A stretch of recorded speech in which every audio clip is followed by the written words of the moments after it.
Hello everybody. I know I've been absent for a little while and I haven't done any tutorials, so I've had a bit of a break. I did go off to Portugal and visit my son, and then I've had quite a lot to deal with since I got back, like we all do in life sometimes, and some health issues, so I've been a bit poorly and had quite a lot going on in life, so I have had a little break. So my apologies for being so absent from YouTube, and my friends who I normally come and watch all your videos and whatnot, I will catch up with everybody eventually. So yeah, thanks for still being here. So yeah, this is the one we're going to do today. Going to show you how to make a beautiful beaded bezel with an embellishment around the edge. So that's the front and that's the back. So if you would like to learn how to do that, do stick with us, and that's exactly what we're going to be doing today. But also, because there's more than one way to do it, when we get to that stage, I'll show you how to do it if you just want to add one bead.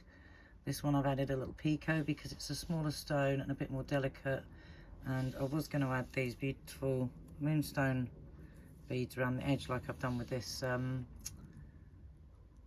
tiger eye, but because the stone was smaller, I thought they might be a bit too bulky and I wanted it to be a little bit more delicate. So yeah, that's what we're going to be making today. So if you'd like to make this, you need a cabochon. It can be large or small. I recommend somewhere in the middle, not anything too tiny, because the more fiddly the harder it is, but you know, sort of a medium sort of size. Whereas a bigger one like this one, you're going to have a lot more beads involved and it's going to take you longer, which is why I decided to do the tutorial with the smaller stone one. So obviously the video is not so long, because the more beads, the longer everything takes. Bigger the project, the longer. So maybe start off with a sort of a medium size cabochon for your first wrap, rather than a huge one, and also rather than a teeny tiny one, because the teeny tiny one's very super fiddly. So something sort of in between, mid-size for your cab. And you will need some delicas. So 11.0, I'm using 11.0 Miyuki Delica beads, because they sit in that sort of uniformed way where they slot together like this and sit nicely. So you will need those. The seed beads won't be the same. So just some 11.0 Delicas and some 15.0 Miyuki seed beads. My colours, I've chosen silver, white and translucent, but you know, you can choose your own colours. You could have the same colour theme going all the way through, but I suggest for your first time, if you've not done one before, to use two colours, because it makes it clearer to see your pattern as you go along. And I think that's it. A size 10 or 12 beading needles, some 6-pound fireline, cabochon, yep, 11.0 Delicas in two colours, and some 15.0s. That's all the materials you're going to need. So that's what we're going to make today. Yeah, get your materials together and we'll get started on the project. There we go. That's what we're going to be making. Okay, so today I'm going to show you how to wrap your cabochon with beads, so beaded bezel essentially. I'm going to do it on a smaller cab though, just for the purposes of the video, because otherwise, obviously the more beads we have to string, the longer the video is going to be. So this one, I think I had 80 something, around that amount of beads, 80 something, and this one I think is going to be 42 beads around. But the way you can do that, you can either take your tape measure, if you have one. I've got, you know, like a soft flexible one and it's quite small, so I put mine on a hard surface and I, you know, wrapped my tape measure around and measured how many millimeters worth of beads, and then you can thread them on your thread and measure them, and then after you've done that you can check them around your stone to make sure they fit. If you don't have a tape measure, you could use a piece of string, wrap that around your cab and mark it with a pen or a Sharpie or whatever at the point where it crosses over, and then use that to measure, you know, your length of beads. And that's just a guide. I do that first, so I've got roughly the right amount of beads, and then I measure it up around my stone. Because for every stone you use, if you're using like cabs, natural stones, obviously they're all going to be different shapes and sizes, so it's not going to be the same amount of beads. And I think this is the issue some of you have been having, because a couple of people have asked me in getting it to actually fit snug. So if you followed a tutorial, for example, where they've done 4 or 5 rows of the beading, and your cabochon is much slimmer, it's going to be baggy and loose because you're going to have too many rows of beads. So it's going to depend on the size of your stone. And a lot of that is experimenting. So don't be afraid to experiment. I mean, if you see my thread is rather kinked and bent there, it's because I already threaded the beads once. I made this tutorial and I did a row of the silver, 2 rows of the silver, and then a row each of the white, and realised it was too thick, too deep. So I had to undo it again. So you may well have to experiment. You know, you might follow my instructions and think, oh, well, my stone's a bit deeper, so I need another row of the Delicas, or you might have a skinnier stone and need a row less. So this is what I mean about don't be afraid to experiment. It's never a waste. Even if you get tangled up and have to chop it all up, it's all experience. And as long as you're learning and progressing, it's never a waste of materials. So, and like I say, you can always chop it up and it's just a bit of thread, you know, and you can use the beads again. So what you want is to take a wingspan, like from, you know, put your arms out wide and think of that as your wingspan, and from fingertip to fingertip all the way across. So you need quite a bit of thread. And then what you want to do is find the middle point of that piece of thread. So mine's a wingspan, and that's about my middle point. So what I'm going to do is take a bead, any bead, something completely different from what you're using in your project, you know, so you know it's the stop bead. You don't want the same bead as what you're using. And I'm going to put my stop bead in the middle of my thread. So I'm going to have 2 equal amounts of thread on either side of that stop bead. So my tail is the same length as my working thread. Now for mine, like I say, I've already put them on, you know, measured them out and whatnot, and I've got 42. So you've got to make sure, first of all, that you have an even number of beads. It cannot be an odd number, it has to be even. So I'm going to go ahead and pick up my beads, and then I'll get back to you because I don't want to waste time with just the boring bits. Right, so I've threaded my beads on, and then in order to measure it again, I'm going to go up 1 bead next to my stop bead, just to kind of join it. I don't want to go up all of them because obviously I might need to add or take away some beads. So then, yeah, you would join it like so, and then make sure your cab fits when it's pulled tight like so. So I think that's should be the right amount of beads. And you've got to make sure multiples of 2, because it won't work if you're doing odd count peyote. You want even count. I'm going to zoom in just to make it a bit more beginner friendly. Otherwise it's hard to see, and if you haven't done peyote stitch before, this bit you might want to see closely. Right, so we've gone through that first bead. What we're going to do is go all the way around through all these beads and come back out so that we're coming out the same place as our stop bead. So we'll end up back here. So I'm going to go all the way around and make sure you go through every single bead.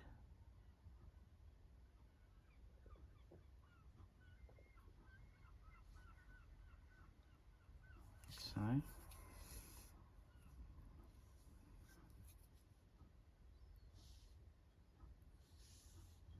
Sorry, try and keep in frame. Oh, the sun's gone in, it's going to go dark. It's the only trouble with the cabin. If the sun's bright, it's lovely in here. But when it goes in, it's a little dark. Right, up through all those beads.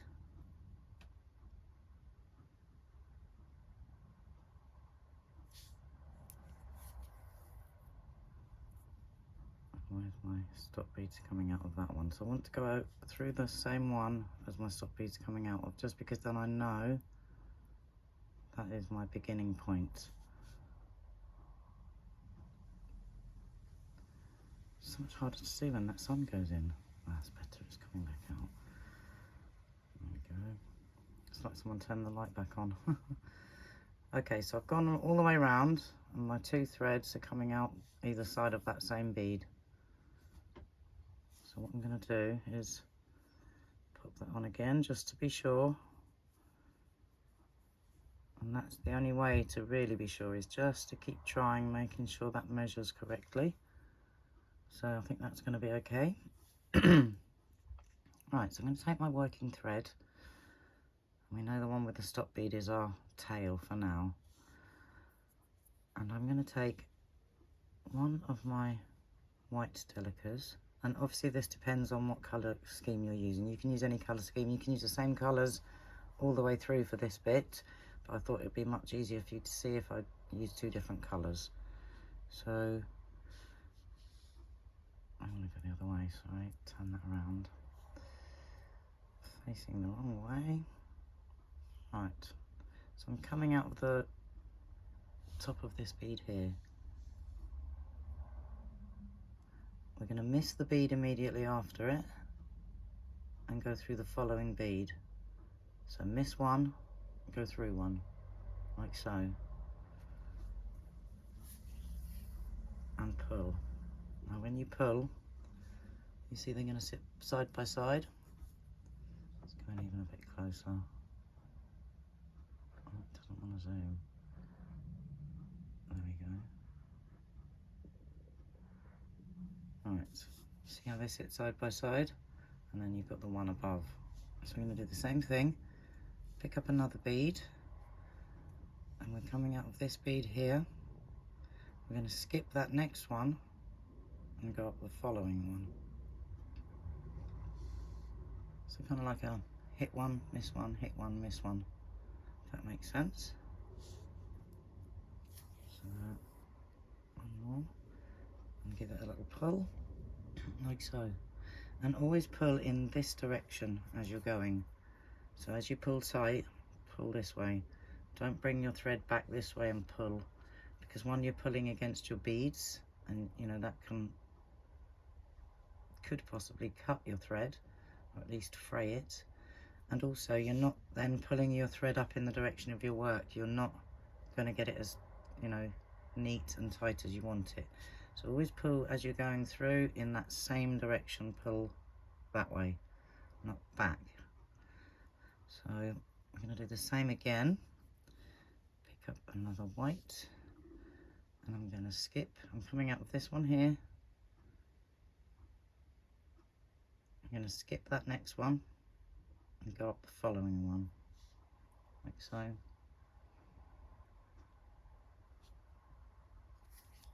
Pull away from your work. Just give it a little tug to pull it tight. Not too hard, you don't want it too tight, because you don't want it to distort and twist, you know, like it'll get twisty if you pull it too tight. So you don't want your tension too terribly tight, just reasonable, you know. And the same again. We're coming out of this bead here. We're going to skip that next one and go up this one, like so.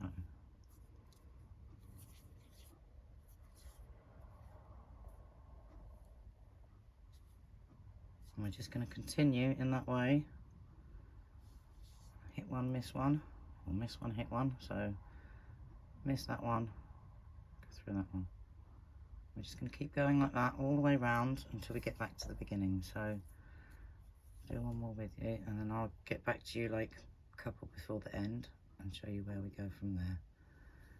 So just keep going like that, coming out of here. So I'm not going to go up that next one, I'm going to go up the following one, making sure you only go through one bead when you do go through. Don't accidentally catch through two, like so. So just keep going like that all the way around. back before we get to the end.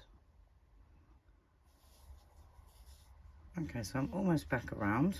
I did pull my stop bead out a little bit just to get it out of the way of my work. So I'm coming towards the end of the round, so I'm going to go continue as we have been. And if you're a beginner and this is the first time you've ever done this, it can be confusing at this point. But it's really easy, easier than you think. It's always the thought of doing it. You look at things and think, oh, it looks so complicated, but it's really not as complex as it looks. So that was where we started, where our tail's coming out. That was our first white one that we added there. So we go back in through there. So we're coming out this one, skip that one, go back into that one. And if you can, try and come up through the bead you added. If it doesn't go through, don't worry, just come through that one.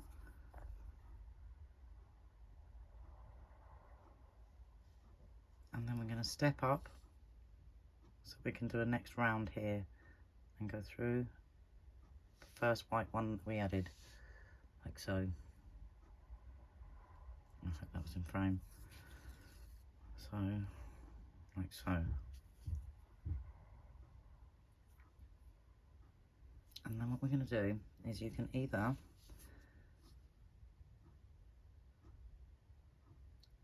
add a needle to this side, to your tail thread, where you've got your stop bead on, add a needle, so you've got one needle on each end, or you can use that same needle, take it off and thread it onto the other side. So we're going to work the other side now. So we're going to take the stop bead off. Just remove your stop bead out of your way.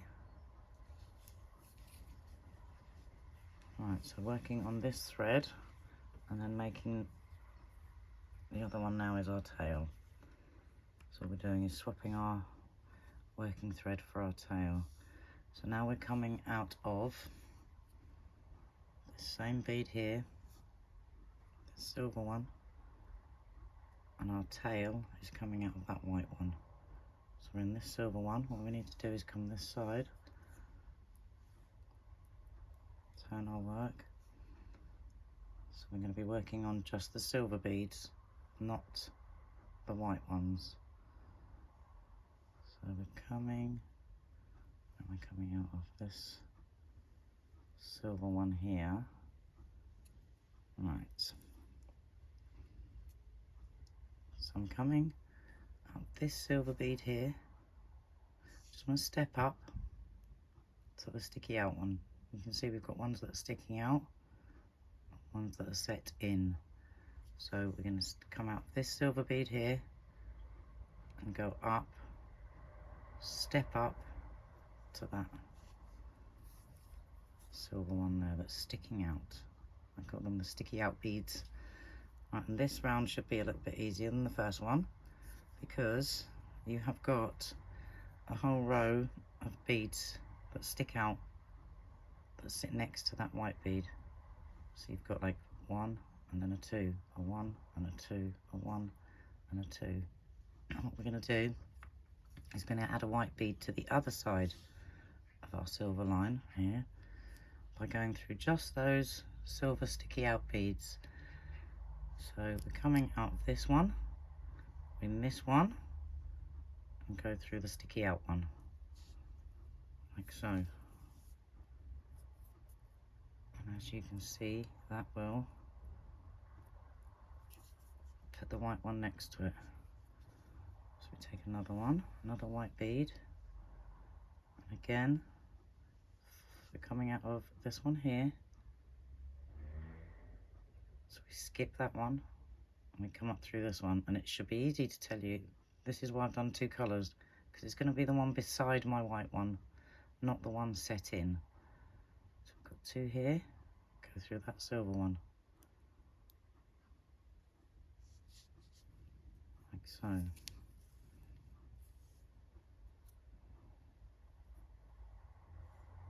So it should be sitting like that, so looking somewhat like a zipper. So keep going around, adding your second colour. Mine happens to be white. And again, I'm coming out of this bead here. So I'll skip that silver one there, which is obviously inwards, and go through the sticky out one, which is next to my white one, directly beside it.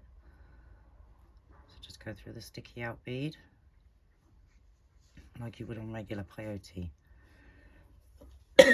Excuse me. And if you've never done peyote and you would like to practice that first, just, you know, straight peyote, not in a circle, I will put a link in the description of this video on how to do just straightforward peyote in odd and even count. So check that video out if you'd like to do something a bit more beginner. Sorry about the pause there. I suddenly had a really dry throat and yeah, I had to go away and eat some honey. I need to rehydrate myself, so I'm going to put the kettle on and make myself a nice cup of tea, and I've just drank some water, so yeah, I think my throat was just going a little dry. I didn't want to cough loudly all over the video, so yeah, just carry on like that, picking up your one bead. And again, I'm coming out of this silver one, sorry, this silver one here. You see, and the thread's coming out of there, out of that one. So we're going to skip that one and go through the one that's sticking out, which is beside that other white one. So I'd recommend the first time you do this, definitely use two colours, you know, two colours of bead. Excuse me, my throat's so dry. And that way, if you're using, just want to go through, if you're using two colours of bead, you can really clearly see, you know, where you should be going, because you're going to be going through the one beside the different colour one you added. So it does make things a little clearer for the first time you give it a go. I wouldn't recommend the very first time doing it all one colour, because you know, it's easier to get confused if everything's all one colour. It's much easier, you know, if you've got a contrast there, and you can see clearly, can't you, that there's these two sitting beside each other and that one is not sticking out. It just makes it obvious, you know, if you use the two colours. So I'm coming up this bead here. Again, I'm going to skip that one and go through that one. So it's still skip one, go through one, skip one, go through one. It's the same stitch all the way through the entire project. You're just adding different colours and different sizes of bead. So we're coming out of this one here, skip that one and go through the one that's beside the other colour you added. In my case, the white one. You can see clearly two beside each other, one below, two beside each other, kind of near enough, one below. You know, they go like that. So, or the more accurately, they go on a diagonal, so it's up, across and across. So it's like, you know, that's how peyote sits. So, and if you're having any struggles with this, like I say, check the link in the description below and go for the you know, beginner video on how to do a basic peyote stitch before you, if you if you'd like to. You don't have to. I mean, hopefully you can follow this if you are a beginner. I try to make them all beginner friendly if I can. So we're coming up this bead here, skip one, go through that next one, which will be sitting near enough beside your alternate colour. So just keep going like that all the way around until we get back to the beginning. And I will join you again. You know where the beginning is, because that's where your other tail end is. So when you get back to the beginning, I'll join you a couple of beads before the end, just to, so you don't get lost. I'll join you before we actually get to that last bit, okay? So just keep going. And as you start to go around, you will notice it will start to get some sort of curvature to it, like that. It's starting to curve in a little. That's what it's meant to do. Don't try and pull it stiff and straight. Don't pull it too tight. Obviously you want your work tight enough that your beads sit correctly, but you don't want to over tighten it, and you want to let them curve. So just go with the flow of the beads as it starts to curl inwards like that. Just follow round, don't try and pull it straight.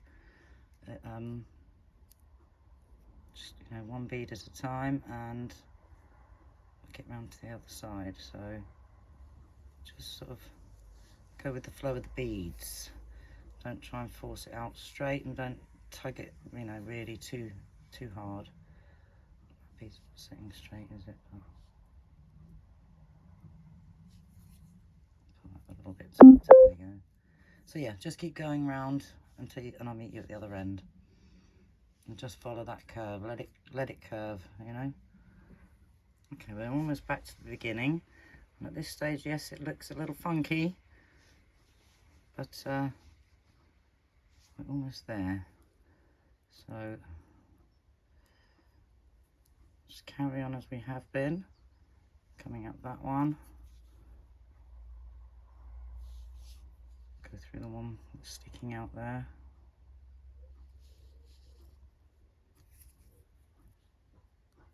The sun's gone in and one of the neighbours has got some power tools out, so this is going to be a fun afternoon.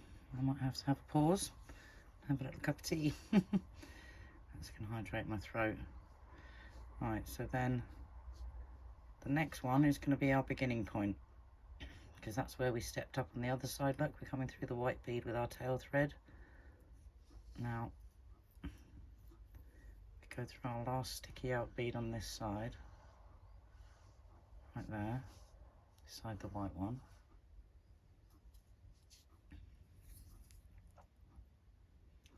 And then, is that the last one? No, it's not the last one. We need one more, don't we? Just gonna step up. So we take one more and go through that next set of two. So we're now going to be coming out the other side from where our tail is,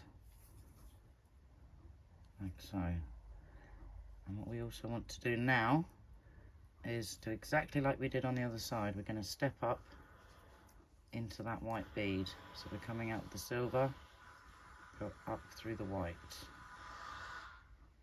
No, someone's got power tools out, they're going to ruin my video. Right, so now I've got one tail coming out of here and one coming out of here, both going in opposite directions. One coming this way, one coming that way. So essentially, you've now got like a ring of beads. And what we want to do is put that over our cabochon, like so. And then we want to work from the back. So this is going to be the back, this side here, and this side's going to be the front. And those are going to sit around the edge of our cabochon like so. So we'll work one from the front and one from the back. So it's gonna, if that's making sense now while we've done it like that. So right, I'm gonna work from the back to begin with, which is gonna be this thread here. And because I've got such a thin, thin cab, I don't need to add another row. So if you had something a bit wider, say this thick, that's not going to be enough. You might want to add another row of your white here. So it really does depend on the depth of your stone, because you don't want it to overlap too much. You don't want too much of a layer. I mean, this one, you can see I've added the smallest 15 seed beads here.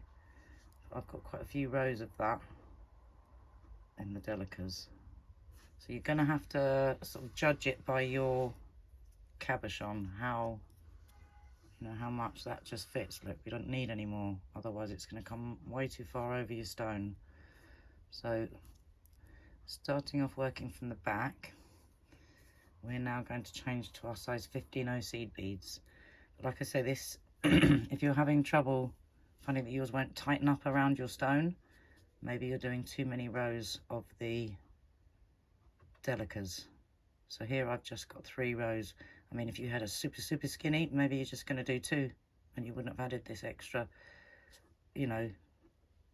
I can't imagine you want to do one that skinny, but so we're now going to do the same thing. We're just jumping from white to white to white to white this time, and that's why I've used 2 colours, because it does make it so much easier for you guys to follow than if they were all the same colour.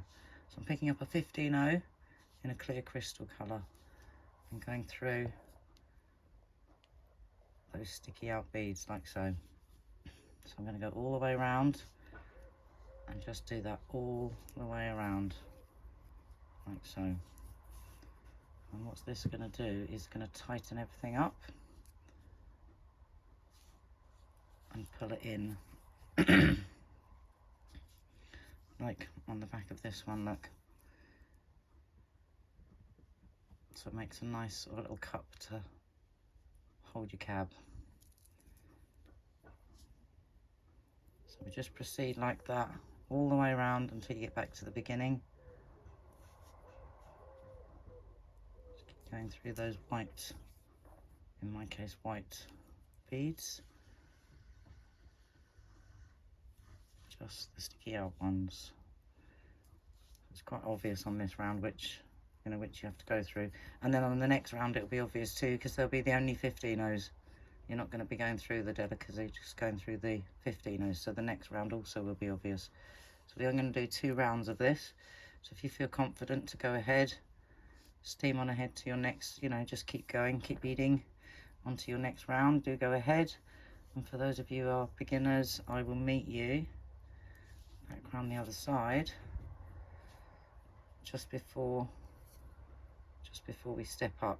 In case you're not sure about the stepping up bit, I'll meet you back here just before we get to the end, back to our first 15-0 that we added. So keep going round and I'll meet you back there. Okay, so we're back around, almost, going through those white beads, whatever colour your sticky out ones are. I'm going to go through that last one, that last white bead, and now I've got that nice row that's starting to pull in nice and tight. Right, once we've done our last one, we can just step up by going up at a diagonal into the 15-0 seed bead, like so. And then we're just going to do the same thing all the way around, adding the 15-0s. This time, obviously we're not going through the Delicas, we're going through each 15-0 that's sticking out, so that should make it easy for you. Just through the 15-0s, all the way around, and I'll meet you when we get back to this other side. So just keep going as we have been. Yeah, and like I said before, if you go wrong, if you make a mistake, even if you have to chop it all up, I mean, you can usually unbead, unstitch back the way you've stitched, and you can unbead anything. But sometimes, when you've tried really hard and it's gone wrong, you just want to cut the thread off and retrieve the beads. And like I say, if that happens to you, I can remember when I was first beading, getting, upset with myself and being like, oh no, I failed and I wasted thread and da-da-da-da. But now I look back and think, well, I didn't waste anything, did I? Because it was all a learning process, and no one's ever going to get everything perfect and correct the first time they try it. So do not beat yourself up, and don't feel like it's been a waste of time or effort or materials, because every time you make a mistake, you learn what not to do next time. And that's the only way we can learn with this sort of thing, is to just go for it, give it a go, throw yourself in, try your best, and if it goes wrong, go back and start again, or go away and have a cup of tea first, or something to eat, or come back to it the next day. Or if you're like me, I go away, have a coffee, come back and think, right, you're not going to beat me, I'm going to try again. And I keep going till I get it right. So it's never a waste of time and effort, so just keep that in mind. And even if you go wrong, you've still enjoyed the process, you still you know, sat and been present in the moment and focused, and it's all good for you. It's all a good experience. So just keep going like that till you get back round to the beginning, and then I'll show you what to do next. Okay, so we're nearly back round to the beginning.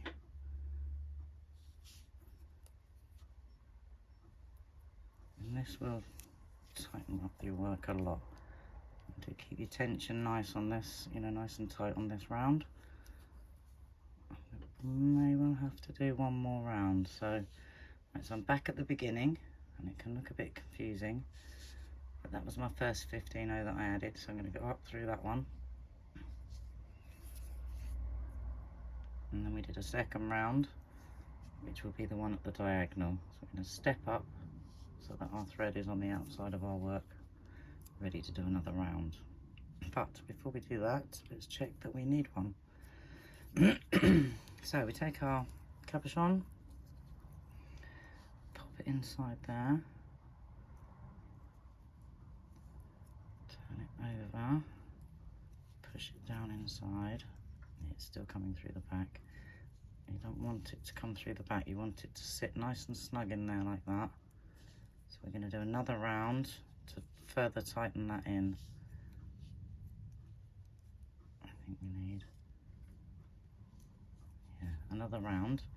So we'll do one more round. You can see where it's going, can't you? So right, let's pop our stone back out and do another round of the 15-0s in exactly the same way we've been doing. And then we go around and we do the front absolutely last. So I think I've skipped a bead here.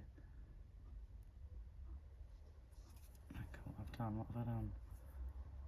Yep, I've skipped a bead. I didn't pick up a bead when I went through the last. You probably all would have noticed that before me. Went through the last 15. No, I didn't pick one up, did I? Oopsie.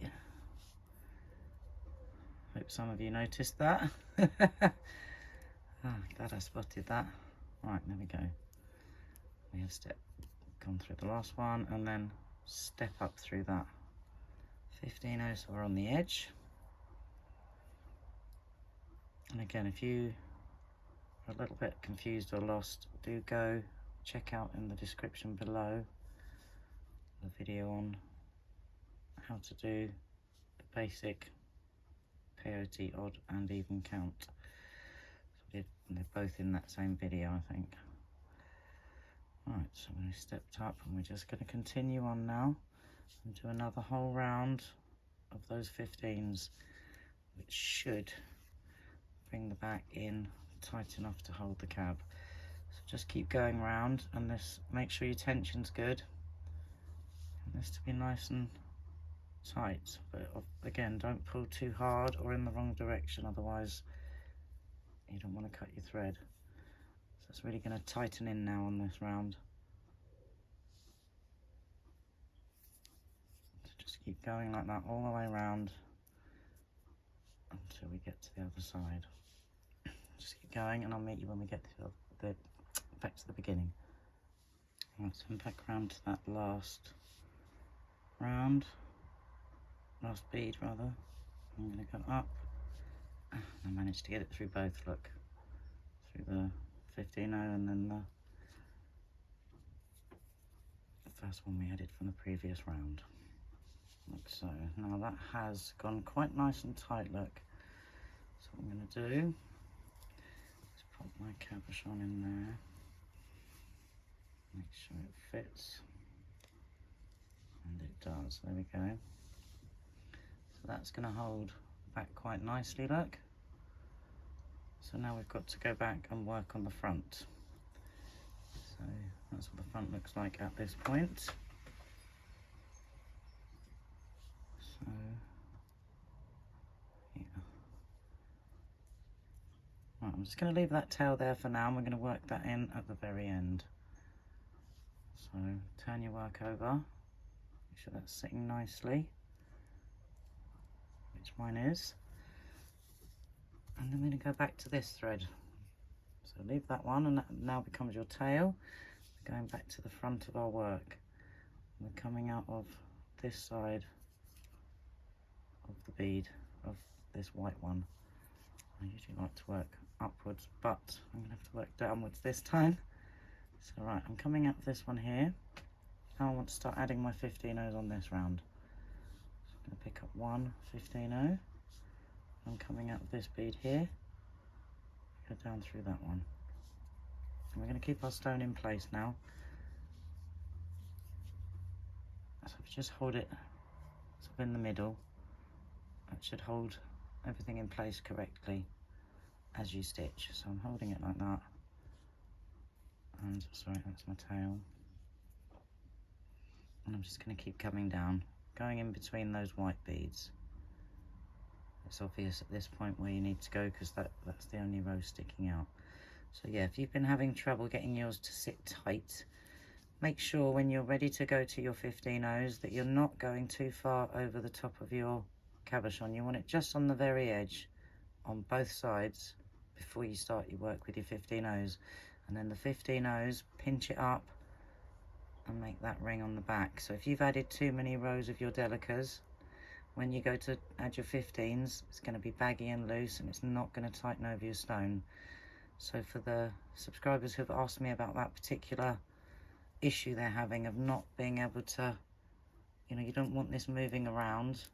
You don't want you don't want that stone to be able to move in the, and you don't want this beadwork shifting, you know, so that it, and obviously it's going to have a slight movement to it if you twist it, look. But you don't want it so the stone's baggy and there's any kind of issues with movement. You want that nice and tight sitting around the stone so it keeps its shape and form and it holds nicely in place. So if you're one of the viewers who've contacted me and asked me why, or if I can help with your issue of not being able to get it to sit correctly, you've probably done too many layers of beads this way for your depth of your stone. See, this one's got much more layers of beads than this one because this one's thinner. So if you've followed a tutorial where it tells you do this specific amount of rows of the Delica work before you go to your 15s, could be where you're going wrong. You need to adapt it to the depth of your own stone. So for every stone, you know, every kind of bezel you're making, it's going to be slightly different. So you need to be able to adapt with this particular pattern. So, and obviously some cabochons, if they're natural, they will be a little bit uneven as well maybe, so that can also be a challenge. But you know, practice is the only thing I can advise. When people say to me, oh, you're so good at that, you know, it's not like I was born with a needle in my hand and it came naturally. I had to work very hard, lots of practice, making lots of mistakes, lots of tangles, lots of chopping things up and thinking, why did I start? Because now I won't rest until I finish. But that's me. I can't let it beat me, you know. So if I want to do a particular project or I set my heart on something, I just want to do it, and that's that. So I'm not going to fail. Doesn't matter if I have to chop it up and start again 3 times over, I will. So yeah, don't be put off if you go wrong. It's all learning. Like I say, if you don't go wrong, you don't know what not to do. And sometimes that's the best way to learn how to do something correctly, is to learn how not to do it incorrectly. It can be quite valuable, in fact. Making mistakes, I've found, has been one of the most valuable things for me, because I make a mistake or I think, oh, I can just maybe try it this way, and then it doesn't work. But then other times I think, oh, maybe I could try it a different way, and it does work. So, you know, and that's when you get to that stage where you can start designing your own work and, you know, making it up for yourself. So we're just going to keep going around like this, and we're going to do exactly the same thing as we did on that last wrap, you know, that last on the back. We're just going to do it on the front with our stone in place. That's the only difference, is we're doing it with the stone in there. So just going to keep going, and then we're going to do exactly the same and start going through the next round. We'll be going through just the 15 O's. So I'm almost at the end, but I'll meet you when I get back there, so I'm just prattling on time. Right, so we've come back around to the beginning, and you can see that's starting to tighten over that stone already. Look at that, isn't that beautiful? So yeah, we're back around to the beginning.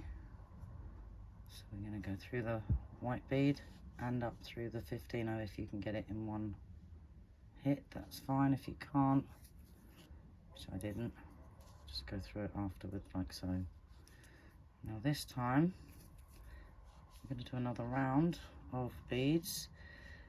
We're going to be picking up the 15-0s again, but we're just going from 15-0 to 15-0 through those ones. So do another round of those, and then see if you need another one after that. So let's just do this next round and see how we go. So it's still sitting nicely in the back, look, and sitting quite nicely on the front. So I'm going to go ahead and do another round, and like I said, we're just going to pick up our 15-0s, do exactly the same as we did on the back. We've stepped up now, we're coming up this 15-0, jump to the next one, and do that all the way around. So it sort of gets a bit easier on the when you're changing beads, because you know which ones you're going through. Right, well, we'll just keep going with this and meet you around the other side. Oh, and yeah, by the way, this this cab of Chris, if you're watching, this is the one that you bought me on Kyle's live sale, and you said make something for yourself with it. So this is what I'm making for myself out of that beautiful moonstone that you bought me. So thank you for that lovely gift. And I know I'm always mentioning Kyle's channel, but he does the most amazing quality cabochons and beads, and he does live sales on the weekends.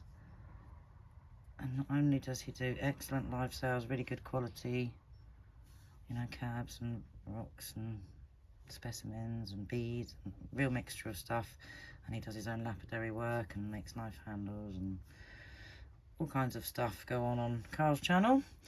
But there's a really nice community of people over there. I'm not necessarily a rock hounder like a lot of the people are on his channel, in the community there, but I do love natural rocks and stones and crystals, and you know, and I like to bead with natural materials too. So I've been very welcomed into that community, and I've been given many gifts on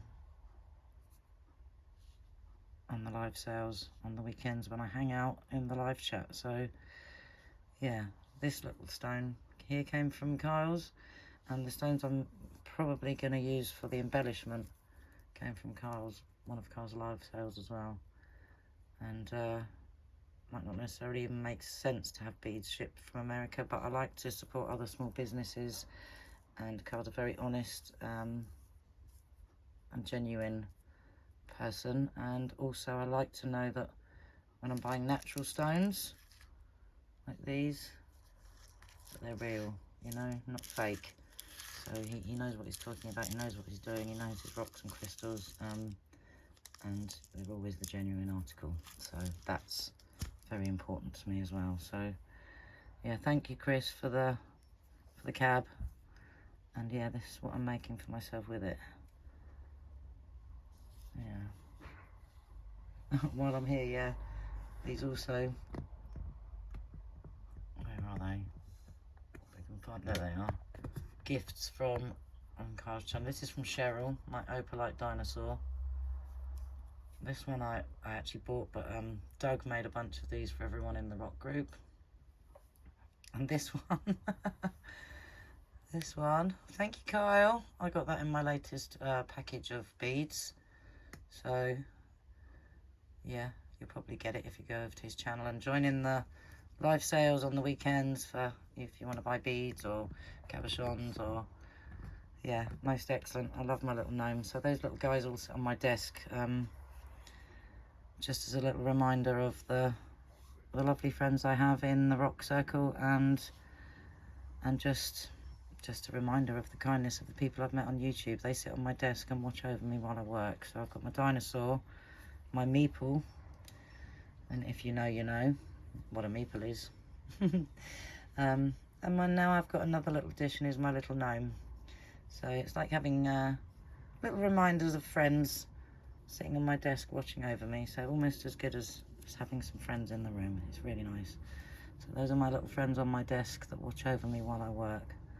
So yes, thank you, Cheryl. Thank you, Kyle, for the gnome. I really love it. And for the stickers, I really like the stickers too. That's really cool.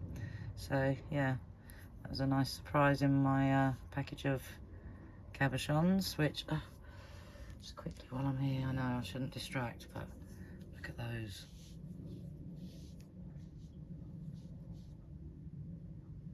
That's the rot pocket wood, which is petrified wood that's got pockets of rot, I guess, that have crystallized. Aren't they gorgeous? Absolutely stunning. Yeah, I bought those from don't know what weekend it was, but from one of the live sales. I just got those in the mail, super excited. And then I got a pair in that same petrified wood. They're not drilled, so there's a little challenge for my new skills to see if I can drill them or maybe set them in silver. I'm not really sure, because I'm going to do some silversmithing as well. I know, I'll show you just quick, I know, interrupting the tutorial, but still, I'm a bit excited about these. So what I'm going to do is, I've got some sheets of silver and some silver bezel wire, and I'm going to set some of my cabochons in the silver. So we'll have a silver back, you know, in silver around the sides, and do them like that and practice a bit of silversmithing. I've got all the tools, and I've got some silver solder, and I've got some beautiful stones. That's another one from my latest package. And thank you, Rick, for the lovely stone that you gifted me as well, which is one of these, another one of these, bumblebee jasper.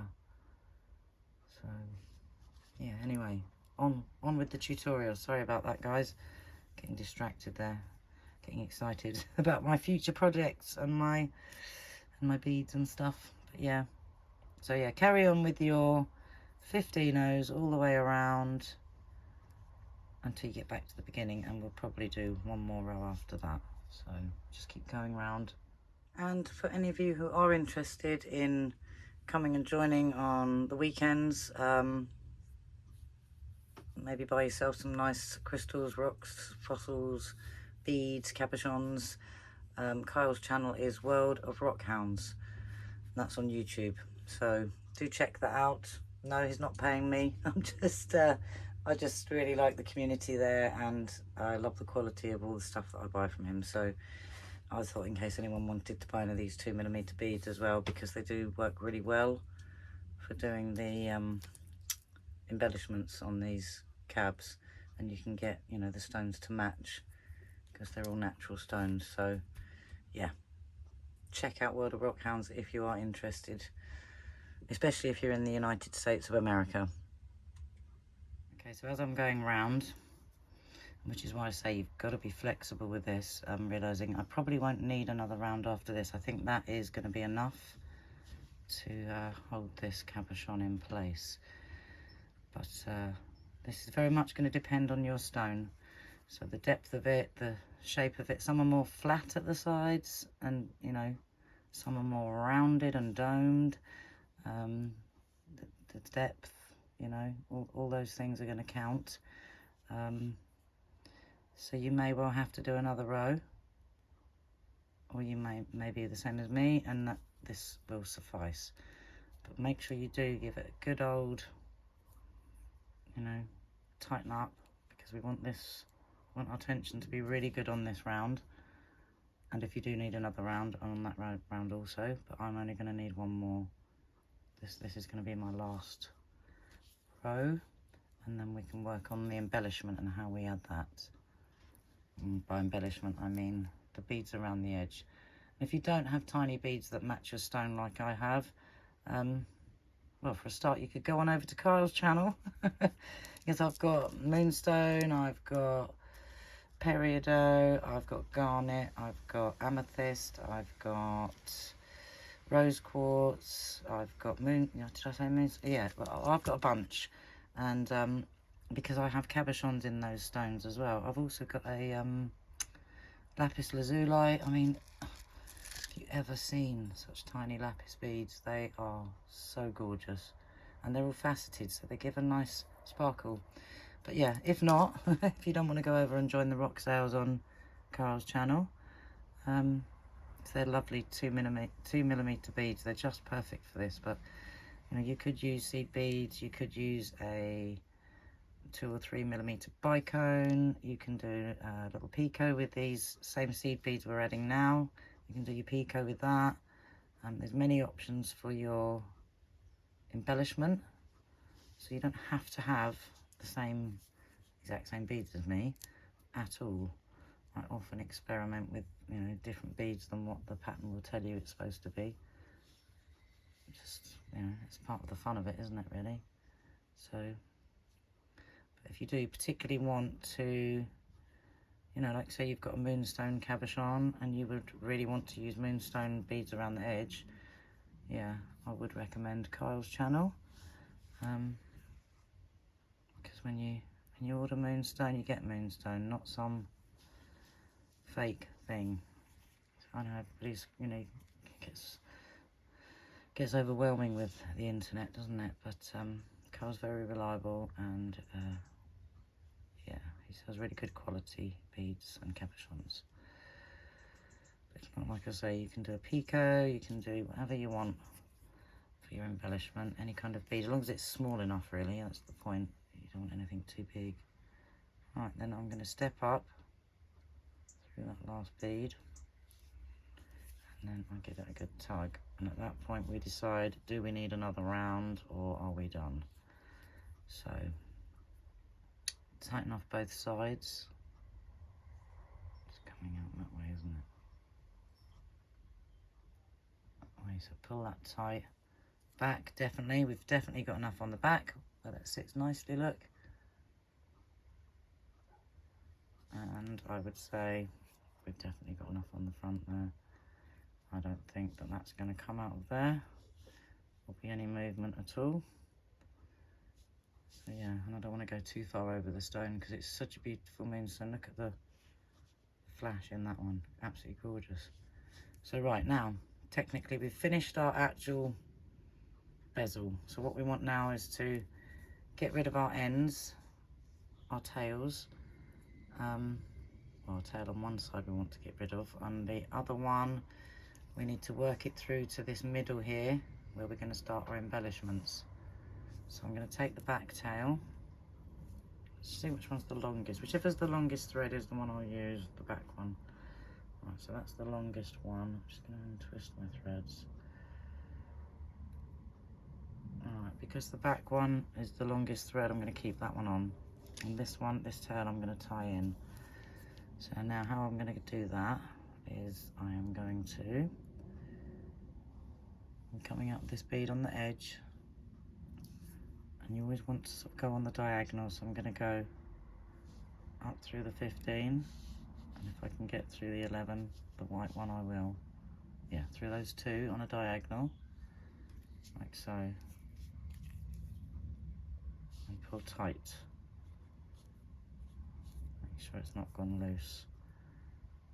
And then I'm coming up this white one, I'm going to go up the silver one, like so. So we're basically going across on a diagonal until we come to where we've got the two beads side by side. So in this case it'll be a silver Delica next to a white Delica. And then I'm going to hop across to there and change direction. Come up through that white bead, like so. And once I've done that,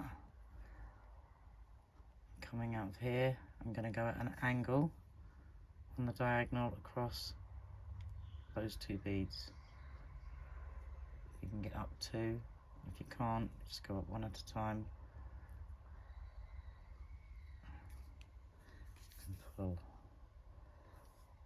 So now I'm coming up this bead here, go across at that angle through the white one.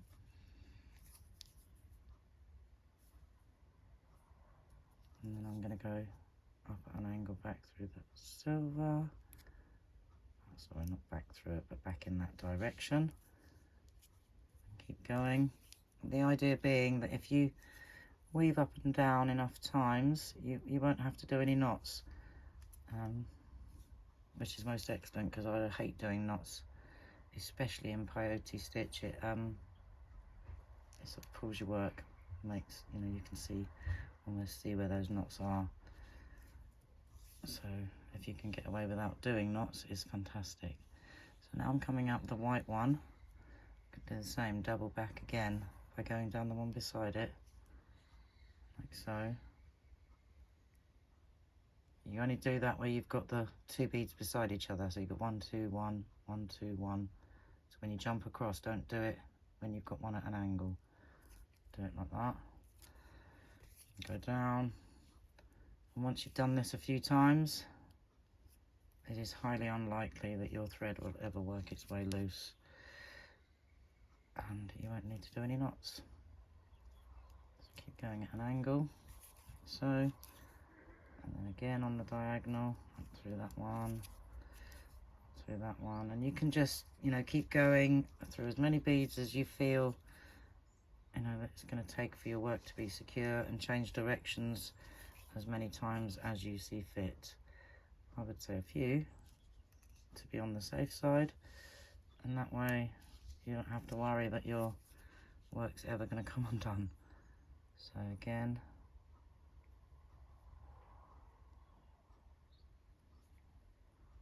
where am I?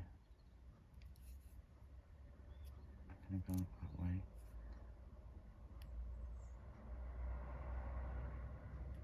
That way, through that silver, and then I might change direction one more time. Am I on the diagonal? It's hard to see sometimes. Right, up through one more. Yeah, and basically just keep going like that until you're happy that you've gone through enough beads that that's not going to come undone, and then just simply snip that one off. And then we're going to work with our other thread, the one that's coming through the back. I'm going to do something very similar here.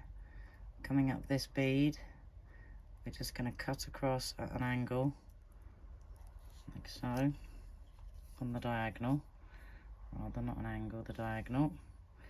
Pull that nice and tight, get your tension good, up through the next 15 out on the diagonal, like so. Up through the white, still going at a diagonal, look. And that's pulling everything nice and tight, look, on the back. And then up on the diagonal through the silver. And that brings you to the very middle of your work. That's another reason to add a different colour as your middle, and then, you know, an alternate colour either side. So you clearly got your middle line there. And that's where we're going to work on our embellishments. So once you've come to your centre line, you'll have, so we're coming up this one, and then there's 1 2 1 1 2, which in my case is the ones that are on their own are all silver. So I'm coming up that one, and then there's 2 there, if that makes sense. It's sort of like a zip. It's all on the diagonal. It's, you know, it's one silver, one white, one white. So the silvers are in the middle. But anyway, what we're going to do is we want to be coming out of this middle one. So what we're going to do is we're going to skip. So if we're coming up this one here, we're going to skip over those 2 there and go through the next one. So you're just jumping from one silver, skipping over those 2 and going through that next silver, skipping over those 2, going through that silver. So I'll show you what I mean. Now at this point you can either add 3 of your little crystals in your little 15-Os if you want it to. It might actually look nicer than that. I'm not sure if this stone might be a bit small for those moonstone beads. I think it's a bit small. So I think I might do a picot here.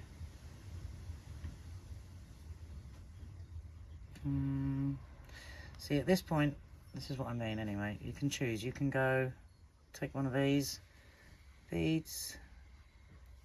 These are my moonstone ones. I can get hold of it. They're a 2mm. And I would jump from this one to that one. And that stone would sit in. I don't think it's going to be too big actually. Let's give it a go, shall we? If it is too big, we can take it out. It's going to sit like that. In fact, what I think I'm going to do, to make it look a bit prettier, is come back out. I'm going to add a seed bead either side of this. But what you could do is you could add just 3 seed beads, and when you pop it from one to the other, it'll just make a pretty little picot sticking up. Shall we show you? I'll just show you anyway. We can undo that as well. So if you added 3 of your 15-ohs, and do the same thing, you're going from this one, so jump down that next one in the middle, and pop that through,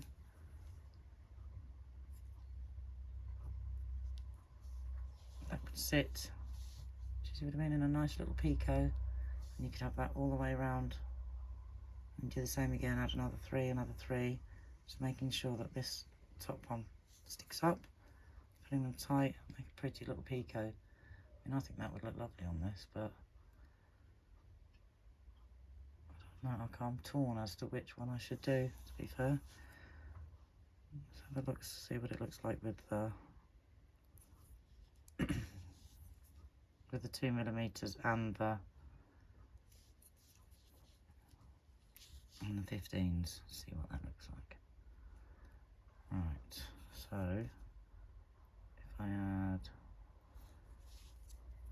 a 15-oh, one of my 2mm moonstones,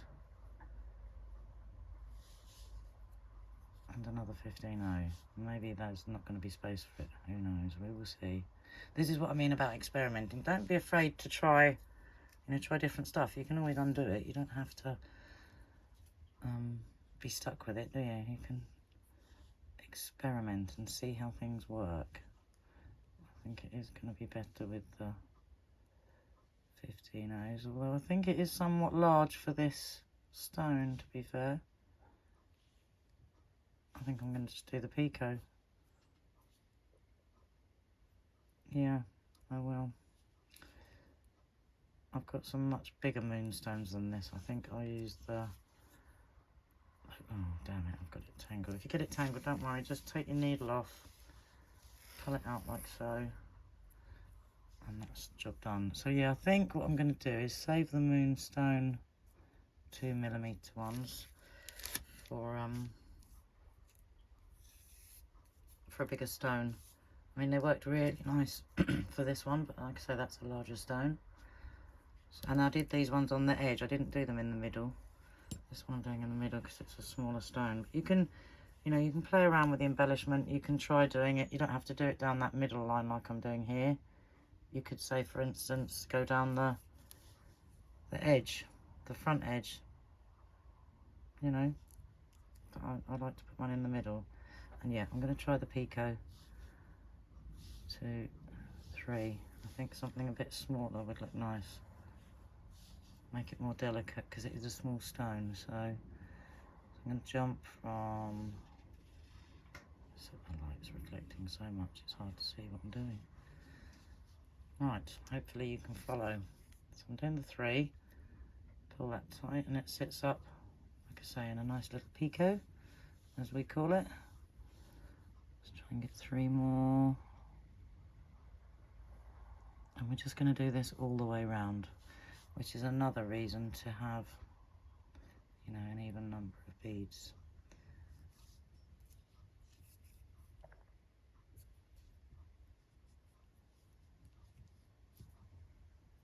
Oh yeah, that's really pretty. I quite like that with the delicate. It's much more delicate, isn't it? And it is such a small stone. Like I say, you can adapt, you can make it up as you go along. You could add a 2mm bicone bead here. You could add a 2mm rondelle. You could add a tiny 2mm pearls. You know, you really can add whatever you want. But I think because this is such a small, I had every intention of using those the moonstone, but I just think they're going to be that little bit big for this piece. You've got to treat each stone as an individual as well, which they are. They're not, no two are exactly the same. Not if you're buying natural ones, you know. Obviously, if they're made in a mould or a cast or something, you know, out of resin or something, which a lot of people like to do, make their own resin cabs. But I really like the idea of working with natural materials. I'm going to make some wooden cabochons, and I'd like to do some inlay, you know, in wood. Keep twisting it. Try not to twist them, because if you twist them, they won't sit correctly. They'll sit wonky. So yeah, try not to. Somehow I've got that twisted, haven't I? Right. So not twist up. There we go.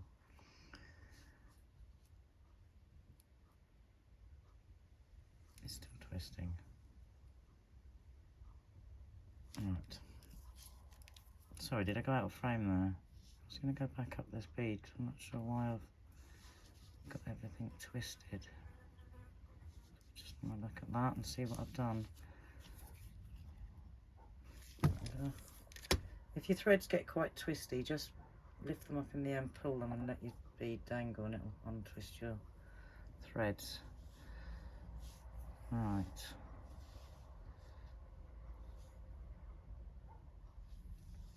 Sometimes when your threads get all twisty, they don't go through your beads in a straight line. They go through twisted. Don't want your thread twisted. There you go.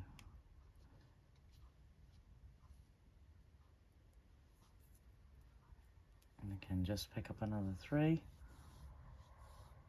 Just keep doing that all the way around. Yeah, how you embellish your work really does depend on what you want it to be. So, crystals, picot, it's all your choice. So I'm going to keep going around the edge, adding my picot. I think I've gone through the wrong bead there now. Typical. So let me just go back. Yeah, just keep going around the edge, adding your picot, and I'll meet you around the other side, and then I'll show you how to add a little bail so that you can hang your piece from a chain or whatever. So just keep going, doing your picots around the edge, and I'll meet you back at the beginning. Did end up going through a wrong bead, and there was a gap there, so I've gone back and rectified that. But that, you know, it should start to look like that. That's the front, and that's the back, so it's kind of evenly in the middle. And like I say, you don't have to do the same embellishment as me. You can, you know, you can make up, you can do it however you really want to. You can make something up completely new of your own, if you really wanted to. So I'm coming up that one, and there's my 2, and there's my 1 from my original row. So just keep going like that, and they should sit nicely side by side. And if your picot's not sitting right, just pull that middle bead up and then pull it tight like that, and just keep going until you get to the end. Yeah, it looks really pretty, doesn't it? So I'm just going to keep going, and I'll meet you when I get to the other side. So sometimes it's a little hard to see, so I'm coming out with this one. I've got 2 there, and go through that one.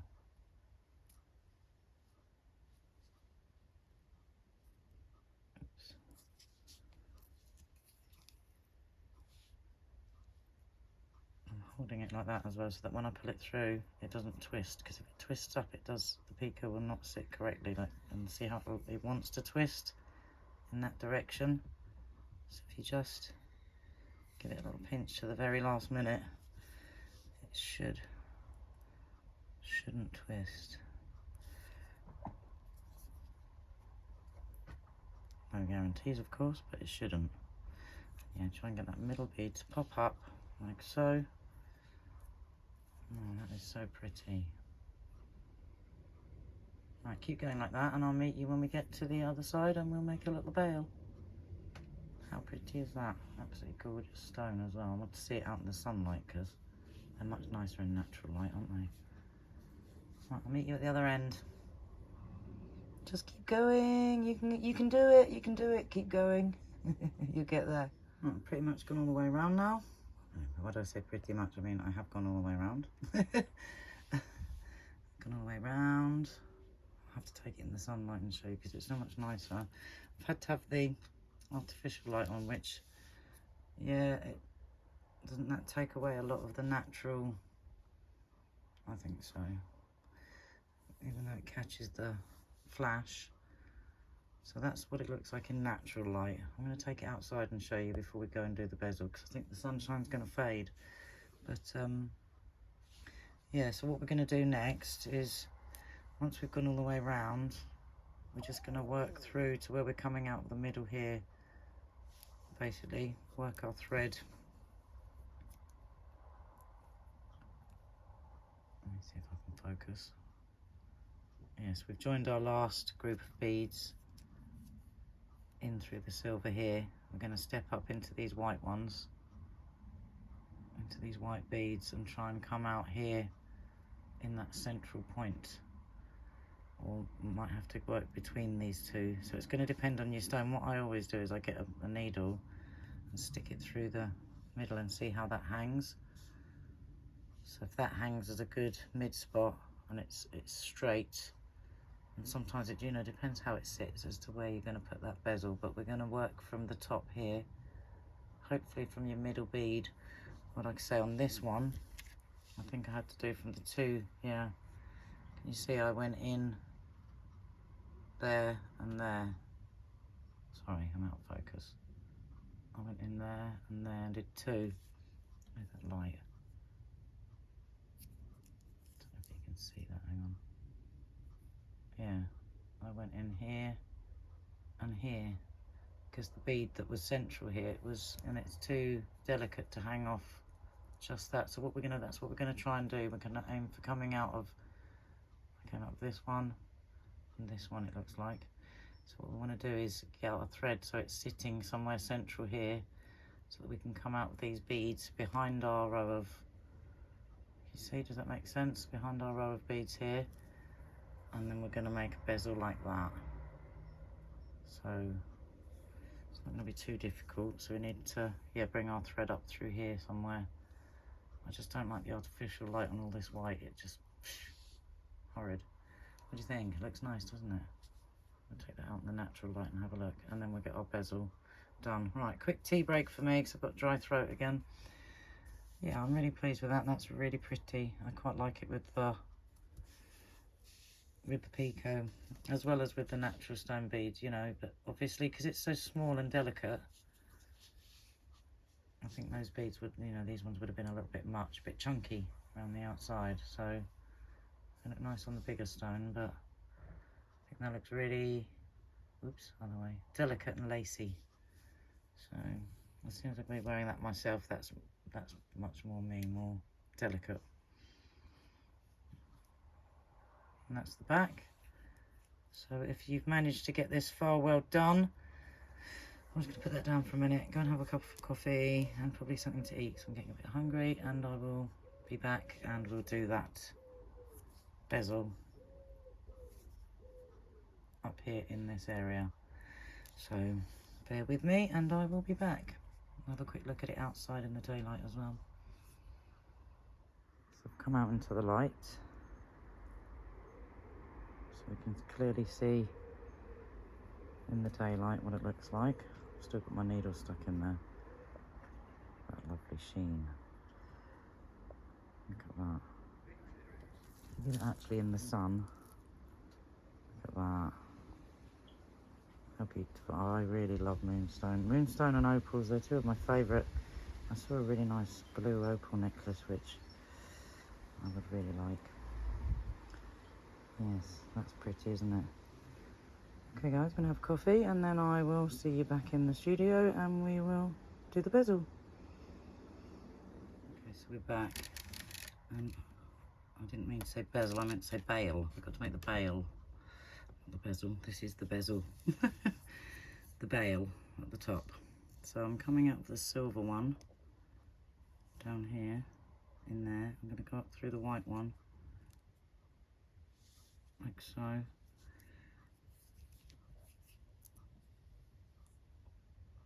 And then back up through the silver, I believe. Let me just check in my magnifying light. I've got a magnifier here so I can see what I'm doing if I am in doubt, and I would highly suggest you get one. It's an excellent tool to have. I have, yeah, it's like a lamp, but it's also a magnifier. Hang on. Yes, so I'll go, sorry, I'm going to go in through the silver at an angle. Just want to make sure I'm on the diagonal and I don't, because otherwise if you don't follow your, what we call follow your beaded path, the path you went through the first time when you beaded it, if you don't follow that path, you're going to have thread showing, so you want to make sure you're going on the diagonal across, and then on the diagonal back up the white one, like so. And I really think that one bead is my center point, but I'm not sure. No, it's the next one, or maybe between the two. Yeah, I think it's going to be between the two of those. So that's going to be my point for my bail, is going to be in here, I think, like that. I think so. And like I say, you will have to sort of experiment with where your particular thread's going to be sitting. So I'm thinking going between those two for my bail. It's going to be pretty much central. So yeah, what I'm going to do with this one then, because it's going to be slightly different from the other one, because the other one I was going from the outside of that bead to the outside of that bead. Maybe I should do that. Would that be, I don't think it's going to make it sit central though. It's so hard to pick where to go from. I'm gonna, that is kind of center, yeah. But what I'm gonna do, I think I'm gonna add one bead at the bottom and then make my loop around that one bead. So I'm gonna add a white one. That's sitting there nicely, yeah. So I'm gonna add one of my 11/0s. So there's an alternative way that you can do it, because it's going to be slightly different from the other one that I did. As I showed you, this one I went on the outside of that bead and that bead, so that I was using two beads, you know, to get that central point. Whereas this time I'm going on the inside of these two beads here to get that center point. So then I'm going to take a bunch of my little crystals to make my loop. I'm not sure how many, we'll see. Probably about 10. We'll see. 1, 2,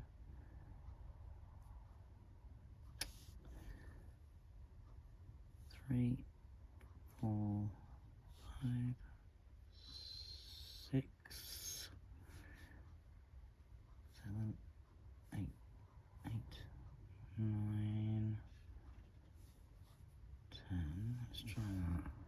And there are no hard and fast rules. Like I say, you sort of adapt it to your piece, to whatever you think is going to work best. I think I'm going to need a couple more than that, maybe. Maybe another 1 or 2. Let's just try one more. Right, so what I'm going to do, I'm coming out there. Right, slide those down. See what size that loop is. Right, I'm going to go back through that white bead that I added. Don't know if you can hear my tummy growling. I clearly didn't eat anything, did I? I just made coffee, didn't eat anything. And I'm going to go through that one, and hopefully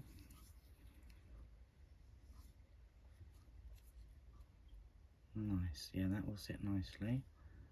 But is it central? No. Don't think it is. Let's see how that hangs. No, that's going to hang wonky. So I need it to go maybe on the outside like I did with the other one. So let's try that. And that's why I leave in all my, you know, I don't wait till it's finished and say, oh, this is exactly how you do it, because that method might have been perfect. That might have sat really nicely, in which case, you know, it would have worked. But as it happens, it does not. So you could try that method if your center bit works out like that, but mine doesn't. So I think what I'm going to have to do is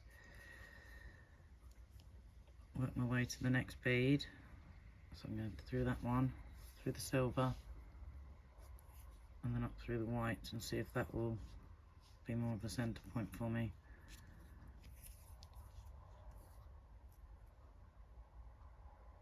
Yeah, so this time, right, I'm going to go ahead and add my 10 beads, maybe 12. One, don't want that silver one, do we? One, we're going over here, it's just 2, 3, 4, 5, 6, 7, 8, 9, 10. Let's try 10. How's that going to be a loop? 10, maybe we do 11 as well, yeah. Right, that's not one, that's one. Right, 11. So I'm coming out of this side of that bead. I'm just going to simply go back in through it like that. So that's the other alternative. You could just do it if you've got one bead that's in the right place, which I think this one is. You could just attach it on the one bead like so.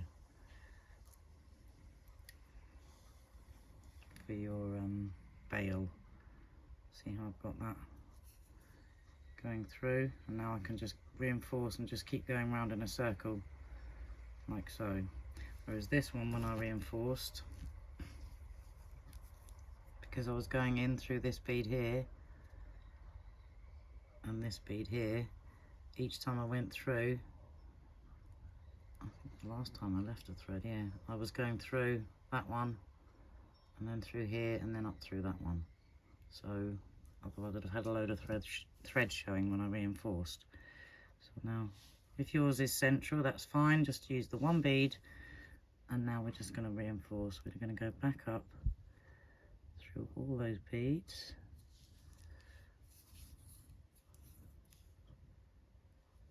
And like I say, just experiment. There's no hard and fast rules.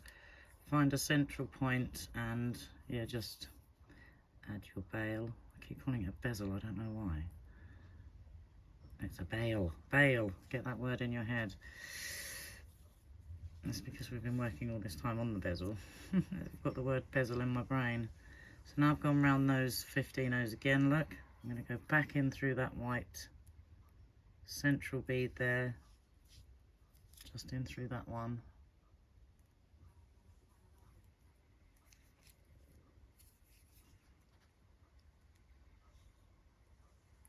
And it is obviously going to be different if,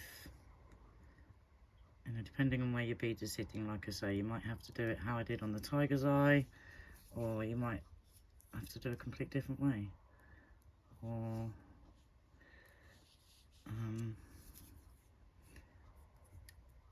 I've also seen it done where they add it between these two if there's no central point through the tops of these.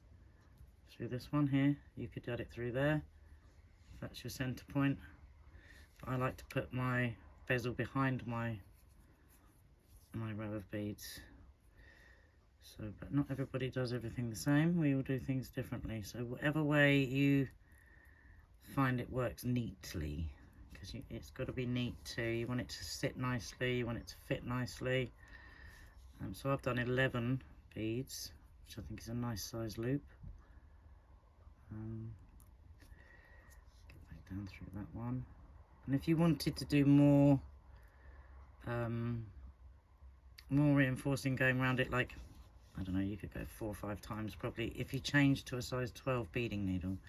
With the size 10, you're only going to be able to get through that a certain amount of times. But obviously I recommend as many times as you can get through safely without breaking a bead, because that's, you know, where it's going to be hanging from your chain. So I like to go through as many times as I can. So I probably will swap for a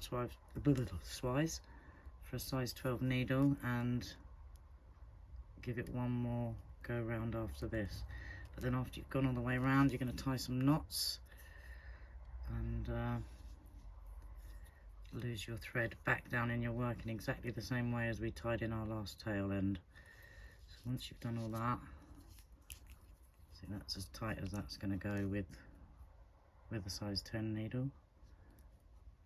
If I try to do another round, it will for sure break those beads.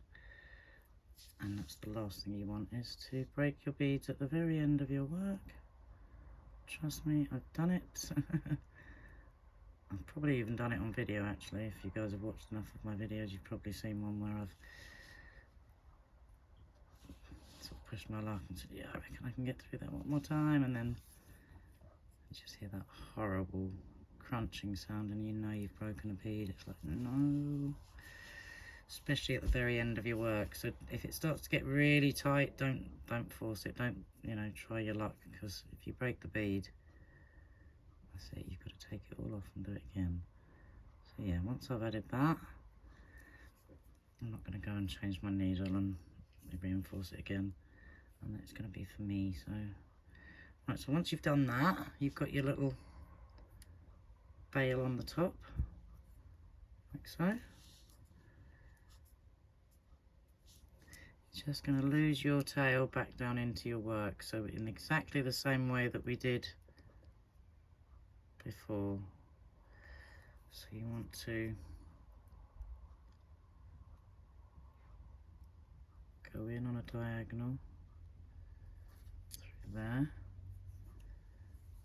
but the only difference is this time I will be tying some knots. So I'm going to go through the back up to the white, and at this point I will tie a knot in my thread bridge. So what we do is go under through your beads till you get a piece of thread, what we call the thread bridge, which is the bridge of thread between your beads. So go under that thread bridge, find a piece of thread and tie a little knot, like so, and then just travel up your work on the diagonal and tie a few knots as you go. And then once you've done that, you can cut off your thread and you have finished. So we've got that one, and then again I'm going to tie another knot there under that thread bridge, and I'm doing it at the back of my work. So if you did tie a knot that's going to be making a bump, it's going to be in the back of your work. But what I do is I just do a nice small knot, and then as I go through my next bead, get through two on the diagonal there, that's right, that's where I want to be. When I go through my next bead, I pull that nice and tight, and that knot will pop inside your bead. So hopefully you'll have no knots showing. I'm going to do one more knot, and that should be just fine. So go under your thread bridge one more time.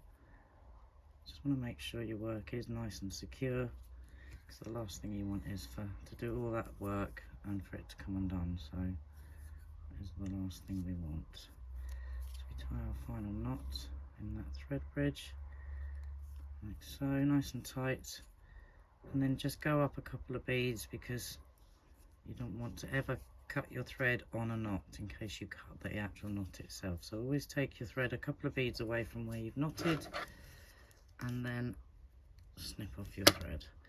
And at this point you can straighten everything up, because you would have pulled it around a bit while you're working on it. So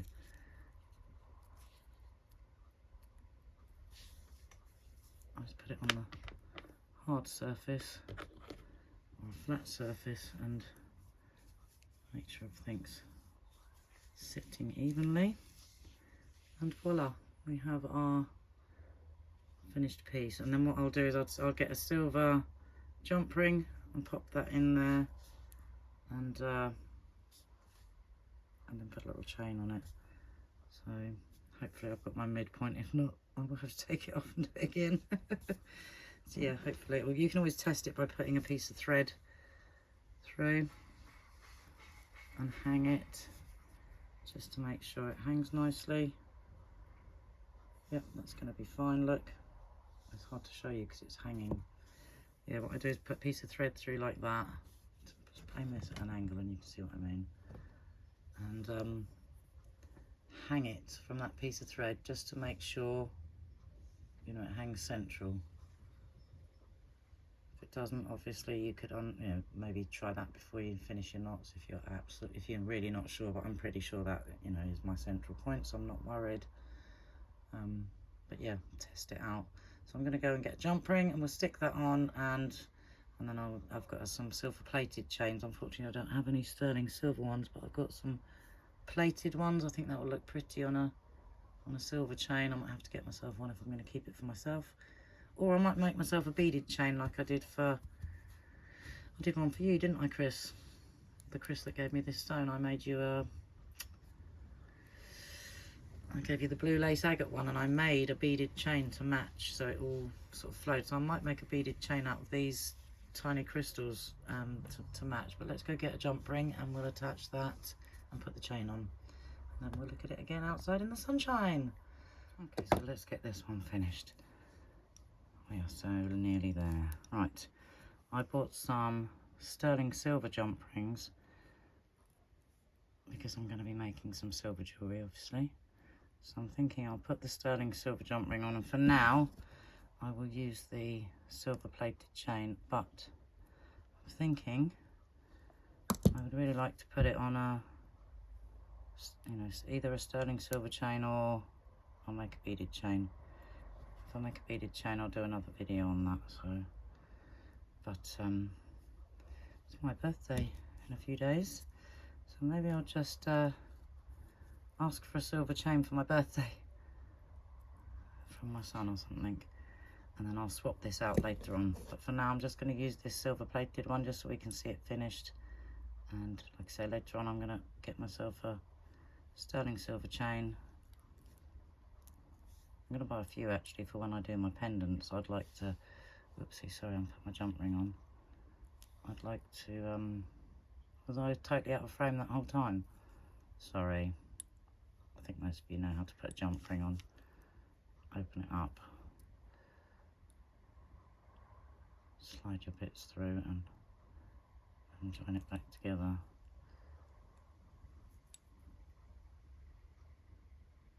I'm trying to be too delicate with it. I don't want to bend it too hard and then put it out of shape.